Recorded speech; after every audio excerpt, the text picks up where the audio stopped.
The German pilots liked to joke about the American Jug. The P-47 Thunderbolt looked too big, too slow, too heavy to be a threat in a sky ruled by sleek Messerschmitts and nimble Focke-Wulfs.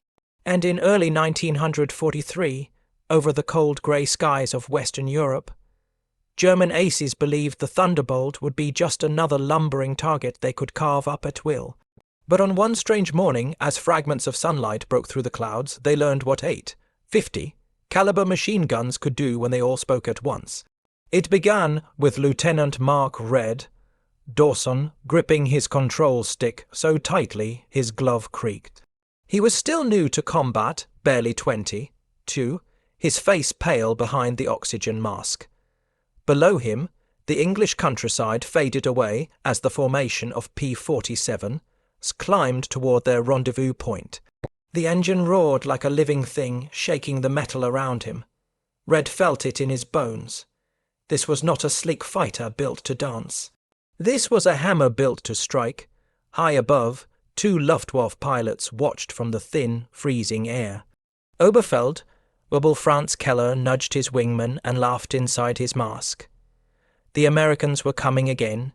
Big, clumsy, predictable. From up here, the Thunderbolts looked like bombers pretending to be fighters. Keller rolled his Messerschmitt onto its back, sunlight glinting off the canopy, and dove. Red heard the first warning crackle through the radio. Bandits, 12 o'clock high. His breath caught. Everything inside the cockpit seemed to shrink. Bass, time, sound, until all he could hear was his own pulse thudding in his ears. The sky ahead flashed with silver streaks. Diving German fighters, slicing through the clouds like knives. The formation scattered. Red rolled right, pulling into a steep dive that pushed him deep into his seat. The engine howled, the altimeter spun. A shadow streaked past his canopy, a Messerschmitt. Keller had chosen him. Red felt panic surge through him, but the P-47 did something unexpected. It dove faster, harder, like a falling anvil gaining murderous speed. German pilots were used to chasing their victims, but now Keller realized he was the one struggling to keep up. At treetop level, Red pulled hard, leveling out so close to the ground he saw cows scatter in a field. Keller stayed glued to his tail, lining up the shot. He squeezed the trigger. Nothing. The angle was wrong. The Jug was too fast in the dive, too steady in the turbulence. Keller's smirk faded. Red yanked the stick and kicked the rudder.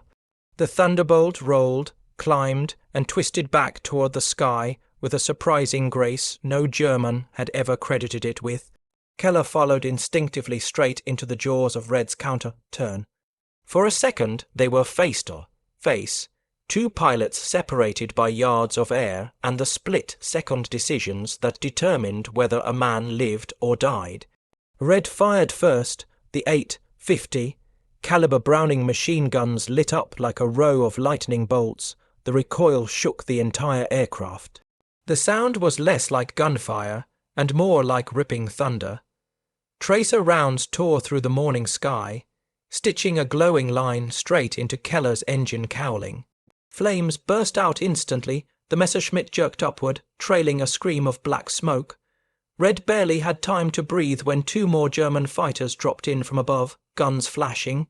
The canopy around him sparked as bullets smashed into the fuselage. He banked hard and climbed, but the Thunderbolt was no nimble dancer. It roared and clawed upward, heavy and furious, straining against gravity. Another burst ripped across his left wing. The cockpit filled with the sharp smell of burning metal. His hand trembled on the throttle. He could feel the plane taking damage, heavier now, wounded, slower.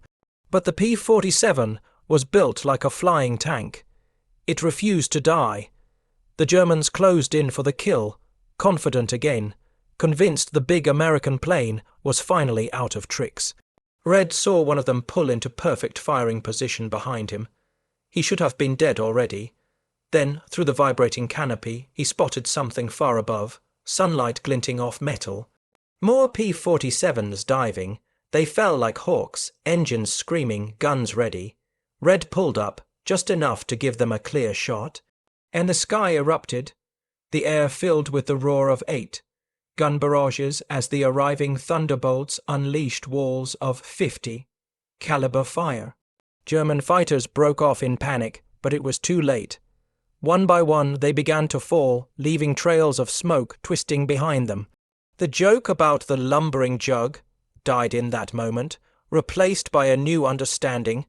The P-47 didn't dance. It destroyed. Red watched the last Messerschmitt tumble into the clouds below, his breath shaking, his hands numb. The radio crackled with excited voices, but he barely heard them.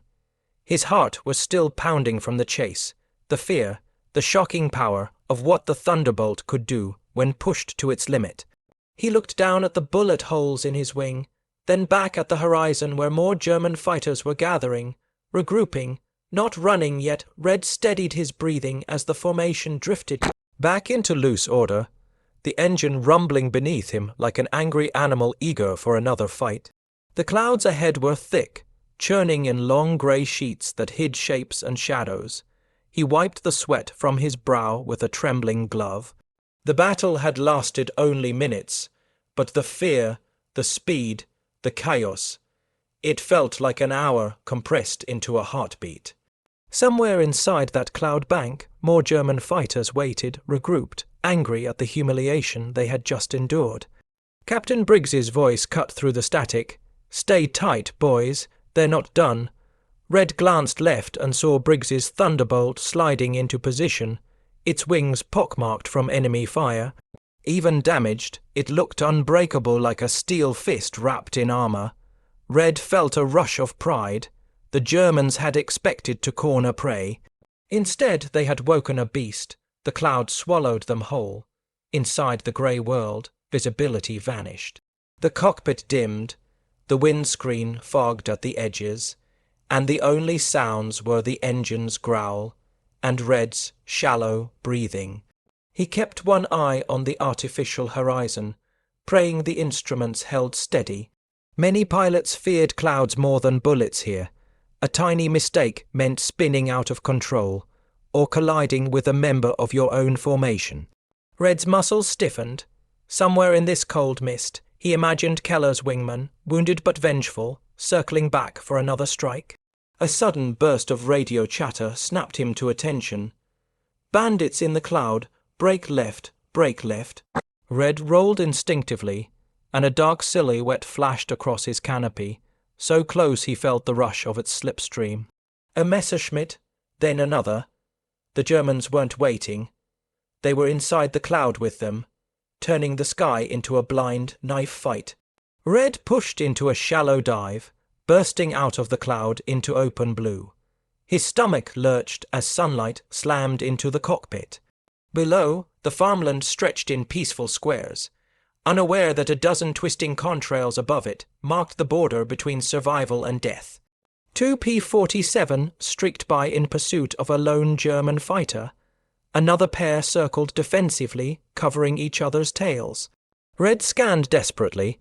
The sky was full of motion, too much, too fast. Then he saw him, Briggs. The captain was in trouble. A Fock! Wolf clung to his tail, guns flashing in short, deadly bursts. The Thunderbolt spat sparks as rounds tore into its fuselage. Briggs jinked and rolled, but the German stuck to him like a shadow. Red didn't think. He shoved the throttle forward, feeling the aircraft surge. Altitude dropped fast. The engine wailed. Wind hammered the canopy. The Fock. Wolf grew larger in Red's gunsight. His finger tightened. Not yet. Too far. A little closer, the German noticed him at the last second and broke away, but not fast enough. Red fired. The 8 Brownings roared again, shaking the cockpit so violently the straps dug into his shoulders. Tracers poured out in a deadly stream. The Fock-Wolf convulsed mid-turn, a wing snapping backward as smoke billowed out in a thick column. It spiraled down, trailing fire. Briggs steadied his damaged plane. "Red, you saved my hide." Red swallowed hard. Just returning the favour, but the fight wasn't done. A fresh pack of German fighters swept in from the north, their formation tight, disciplined, deadly. The Americans were scattered, damaged, low on ammo. Red's heart twisted. How many rounds did he have left? 40 seconds of fire, less. The Germans dove 4, then 6, then 8 of them, like wolves closing in on wounded prey. Before the first burst reached them, a deep rumble rose behind Red. He turned in time to see another Thunderbolt squadron descending out of the sun in a perfect, terrifying line. 48 wings flashing, 48 engines screaming, 48 sets of 8, 50. Caliber machine guns ready to speak. They opened fire simultaneously. The sky ignited. German formations shattered under the sheer weight of ammunition. Tracers stitched across the clouds like burning threads. Engines exploded. Wings tore apart. Trails of smoke twisted downward like dark ribbons. The surviving Germans broke hard, scrambling for altitude, for cloud cover, for anything that resembled safety. Red felt the rumble of American firepower vibrate through his entire cockpit. The P-47 may have been mocked, misunderstood, underestimated, but here, in the open sky, surrounded by its brothers, the Thunderbolt was nothing short of terrifying. The last Messerschmitt vanished into the retreating cloud bank, leaving only drifting smoke and the distant echo of engines. Red exhaled, his breath fogging the inside of the mask. Around him, the sky fell silent again. He looked at his bullet-riddled wing, at the faint shimmer of oil on the canopy, at the empty horizon where moments before the air had burned with war. The jug carried him steady, loyal, unshakable. A flying brick, yes, but a brick carved from iron and vengeance. Red adjusted his heading, forming up with the surviving Thunderbolts. None of them spoke. None of them needed to. They had seen what the enemy saw now too clearly. The P-47 wasn't a punchline. It was a promise, and the war was far from over.